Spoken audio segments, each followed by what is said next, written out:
Shalom, igreja! E hoje nós estamos aqui para falar mais um pouquinho sobre herança. Hoje é o nosso segundo vídeo e você que nos acompanhou lá no primeiro já viu que nós falamos sobre o quê? Epigenética, sobre traumas emocionais, sobre herança cultural, sobre o ambiente ao qual você foi gerado, sobre ancestralidade. Se você não assistiu, volta lá e assiste que o conteúdo está muito interessante. E hoje nós vamos falar sobre herança emocional. Como nós falamos no último vídeo, nós fomos criados dentro de um ambiente familiar. Você viu a mamãe falando determinadas coisas, o papai tratando ela de alguma maneira, ela viu a mamãe sendo tratada de alguma forma pelo pai ou não teve um tratamento, e tudo isso gera o quê? Consequências emocionais. Você vai colocar os primeiros óculos da sua vida, isso a psicologia explica muito bem, os primeiros óculos da sua vida, da sua identidade, eles são colocados pelo meio ao qual você vive. Falei no último vídeo também, nós somos feitos de pessoas, você é feito de pessoas. Então, primeiramente, as primeiras lentes são colocadas pela visão de quem? Da mamãe, do papai, da avó, do vô. Quem não teve uma avó que disse assim, ó, eu vou te dar, mas não conta nada pra tua mãe? O que é isso? Replicação de um comportamento. E aí ela tirou o quê? Toda a autoridade da tua mãe. Por quê? Porque ela é a vovó. É certo fazer isso? Não, não é certo. Ninguém tem autoridade, a não ser Deus, de tirar a autoridade dos pais sobre os filhos. E quando a gente fala a não ser Deus, não como se Deus fosse algo mau, mas entenda que muito além de ser teu filho, tua filha, aquele que você gerou é filho de Deus. Porque ele escolheu a cor do cabelo, ele escolheu a altura, mas ele escolheu os traços baseado no quê? Baseado em você e no seu cônjuge. Olha como o nosso Deus ele é perfeito.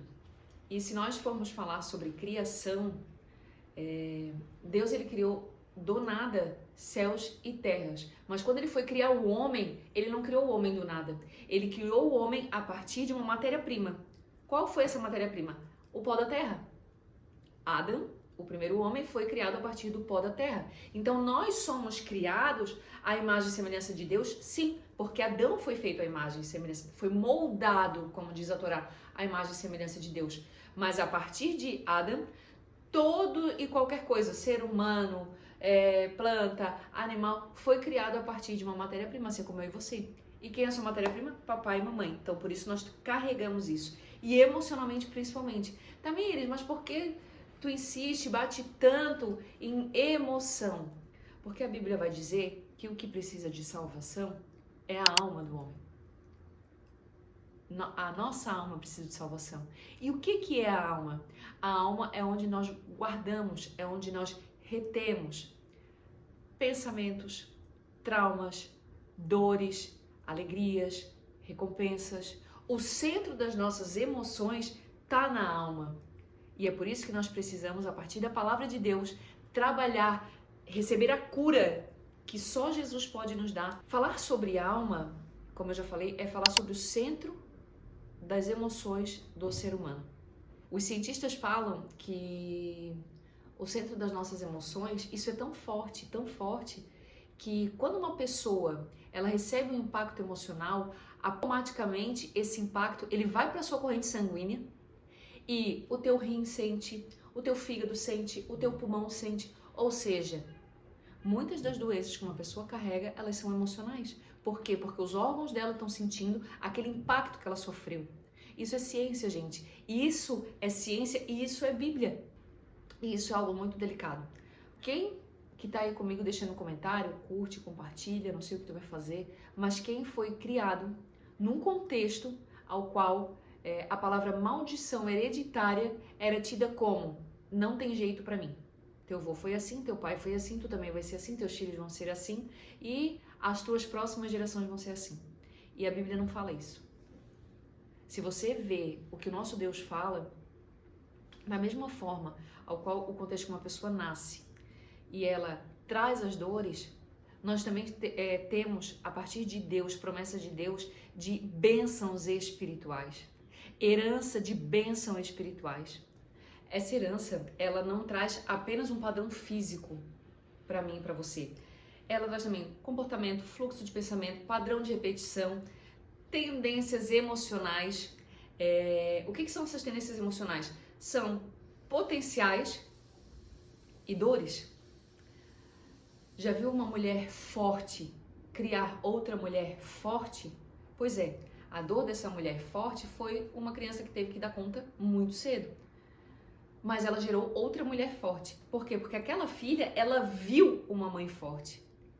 E aquela mãe automaticamente replicou o comportamento da sua mãe. Gerou outra pessoa forte. Eu tenho que dar conta porque a minha filha tem que dar conta.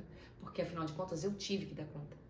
E isso vai passando de geração em geração. E assim como os traumas, como a replicação de comportamento, eles encadeiam dentro de nós como reações e caminhos neurais dentro do nosso cérebro, as heranças espirituais que avançam de geração em geração, elas também têm lugar em bênção. Quem nunca viu alguém orar assim, Deus de Abraão, Isaac e Jacó? Ou seja, Deus do vô, do pai e do filho. Isso é uma herança espiritual. E a Bíblia fala sobre isso. A Bíblia fala que Deus disse para Abraão, eu te darei nações por herança. Abraão, tu não vai conseguir contar. Ou seja, existe uma herança espiritual de bênção ou de maldição. Deuteronômio fala sobre isso. É uma escolha de quem? Uma escolha minha e sua. Tamires, mas eu fui criado num contexto. Ok, mude esse contexto. Faça diferente. Os cientistas falam que o centro das nossas emoções, isso é tão forte, que quando uma pessoa ela recebe um impacto emocional, automaticamente esse impacto ele vai para a sua corrente sanguínea e o teu rim sente, o teu fígado sente, o teu pulmão sente, ou seja, muitas das doenças que uma pessoa carrega, elas são emocionais. Por quê? Porque os órgãos dela estão sentindo aquele impacto que ela sofreu. Isso é ciência, gente. Isso é ciência e isso é Bíblia. Eu e você precisamos entender e aprender que o nosso Deus deixou tudo aqui para mim e para você. Mas qual é o primeiro passo para eu iniciar um processo? E aí muitos vão denominar de várias formas, né? Um processo de cura, um processo de libertação, um processo de transformação, uma mudança de comportamento. Ok, nós precisamos primeiramente identificar. E identificar é eu olhar para dentro de mim. É eu me questionar. É fazer aquilo que Deus disse para Abraão fazer em Gênesis. Quando Deus disse para Abraão, a tradução que nós mais costumamos ouvir é sai do meio da tua terra, do meio da tua parentela e vai para uma terra que eu te mostrarei. Mas o original, Deus está dizendo para Abraão assim, ó, Abraão, vai para dentro de ti. Ou seja, sai para ti, vai para dentro de ti. Lech lecha significa essa expressão no hebraico, vai para dentro de ti, sai para ti. Ou seja, olha para ti, identifica aquilo que você tem do teu pai, dos teus ancestrais e sai do meio disso. Por quê? Porque aonde eu vou te levar, aonde eu vou te colocar, você não pode trazer esse tipo de pensamento, você não pode trazer esse tipo de comportamento. E Deus, ele se manifestou para Abraão. Deus, ele esperou Abraão estar perfeito para se manifestar? Não. Deus manifestou a Abraão aquilo que ele queria que Abraão fizesse. E partiu de Abraão a autorresponsabilidade. Partiu de Abraão o movimento de fazer aquilo que Deus estava orientando. Eu e você iniciamos um processo de cura na presença de Deus quando nós assumimos a nossa responsabilidade, olhamos para dentro de nós, começamos a identificar o que nós temos e a partir do próximo vídeo nós vamos ver sobre isso e iniciamos um processo de transformação dentro da palavra de Deus, tá bom? Que Deus te abençoe e eu te espero no próximo vídeo.